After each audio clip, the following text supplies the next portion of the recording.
আজ আমি স্বামী বিবেকানন্দের বক্তব্য নিয়ে শ্রদ্ধেয় কৌশিক দাসের একটি আলোচনা তুলে ধরছি। তাই ওনার বয়ানেই আমি আলোচনাটি পাঠ করছি। শুরু করছি।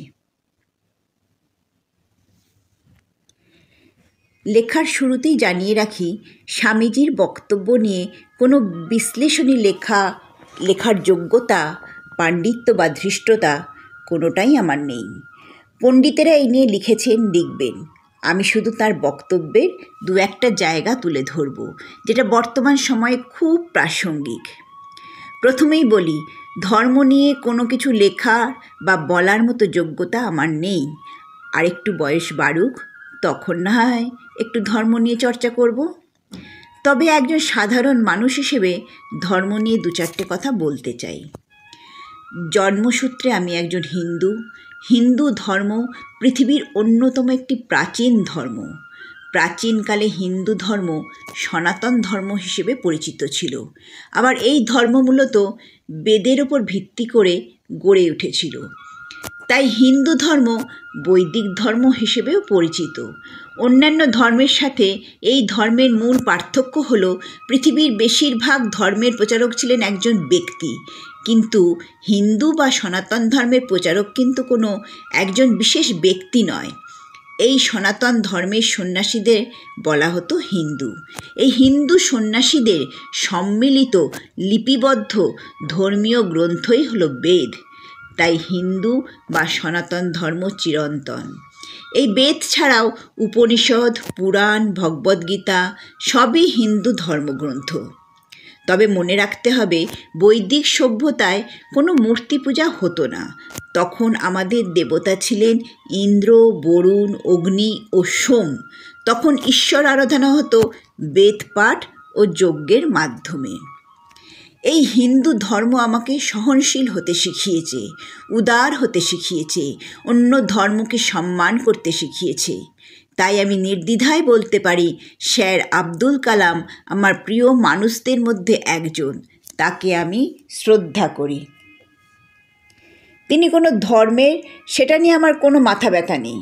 তিনি মানুষ হিসেবে যে বড্ড ভালো। আমার কাছে মানুষের সংজ্ঞা হিন্দু, মুসলিম, খ্রিস্টান নয়। আমার কাছে মানুষ দু প্রকার, ভালো আর মন্দ মানুষ। সব ভালো মানুষ আমার বন্ধু, আর মন্দ মানুষদের থেকে আমি দূরে থাকতেই পছন্দ করি। এবার আসি স্বামীজির বক্তব্য প্রসঙ্গে।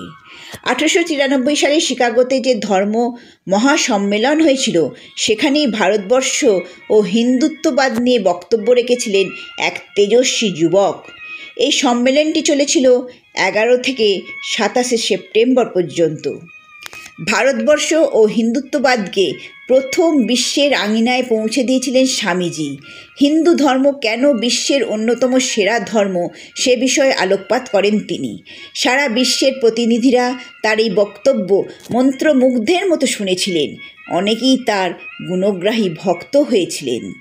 তার ওই বক্তব্য প্রায় সব বাঙালিই পড়েছেন, তাই সেটা নিয়ে আর কি বলবো। আর তার বক্তব্যকে বিশ্লেষণ করার যোগ্যতাও আমার নেই। তবে তার বক্তব্যের কিছু জায়গা আমার মনকে ভীষণভাবে নাড়া দিয়েছে এবং বর্তমান সময়ে সেগুলি ভীষণ প্রাসঙ্গিক। সেগুলোই একটু তুলে ধরার চেষ্টা করি। তিনি বলেছেন, আমি এমন এক ধর্মের প্রতিনিধিত্ব করছি, সেই ধর্মের মূল ভিত্তি হল সহনশীলতা ও সব ধর্মকে সত্য হিসেবে স্বীকৃতি দেওয়া। আমি এমন একটি দেশের প্রতিনিধিত্ব করছি, যে দেশ জাতি ধর্ম নির্বিশেষে সব উদ্বাস্তু মানুষকে আশ্রয় দিয়েছে।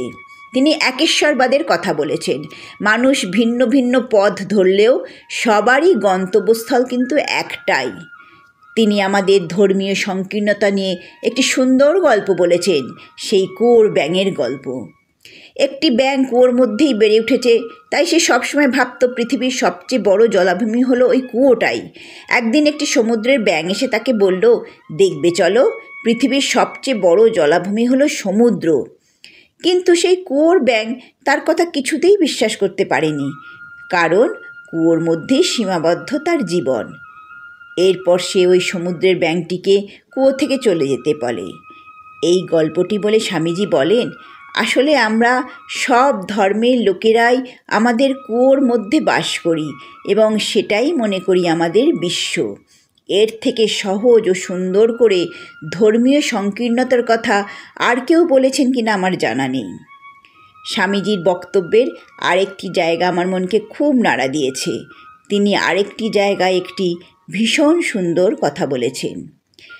আমরা মাটিতে একটি বীজ রোপণ করি, তাতে বাতাস লাগে, সূর্যের তাপ লাগে, জল লাগে, কিন্তু সেই বীজটি কি মাটি, বাতাস, আলো বা জলে পরিণত হয়? না, এই আলো, বাতাস, জল এগুলোকে সে নিজের মধ্যে গ্রহণ করে, কিন্তু সে প্রকৃতির নিয়মেই একটি গাছ হিসেবেই বেড়ে ওঠে। অর্থাৎ সব ধর্মকেই স্বীকৃতি দেব, সম্মান করব, কিন্তু আমি আমার মতো করেই বেড়ে উঠব, আমার নিজস্ব সত্তা নিয়ে। এমন সুন্দর করে সাম্প্রদায়িক সম্প্রীতির কথা আর কি কেউ বলেছেন? আমার মনে হয় তিনিই প্রথম ধর্মকে এত সহজভাবে ব্যাখ্যা করেছেন। সব শেষে তিনি বিশ্ব শান্তির আহ্বান করেছেন। Help and not fight, assimilation and not destruction, harmony and peace and not dissension. Swamiji ধর্মকে খুব সহজভাবে সাধারণ মানুষের কাছে পৌঁছে দিয়েছিলেন। ধর্মীয় সংকীর্ণতা থেকে বেরিয়ে এসে সাম্প্রদায়িক সম্প্রীতি ও বিশ্ব শান্তির ডাক দিয়েছিলেন।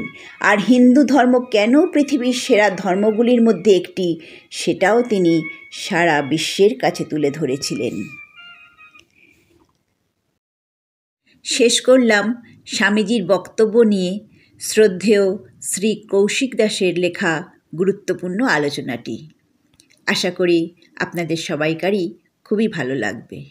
সবাই ভালো থাকবেন। ধন্যবাদ।